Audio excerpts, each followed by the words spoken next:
In this video, we will demonstrate the step-by-step process of activating a block within the Messenger application.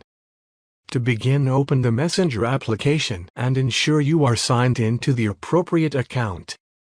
Subsequently, locate the three horizontal lines situated at the top left corner of the screen and tap on them to access the main menu.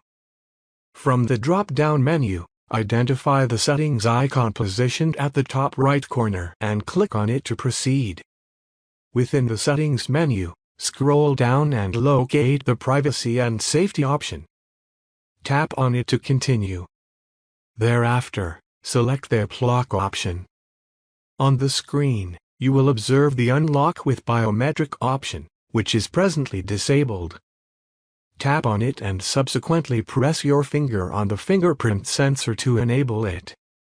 Lastly, from the subsequent menu, you will encounter various time options to determine when the application should lock. Choose the preferred option by tapping on it. With these steps, you have successfully activated a block within the Messenger application.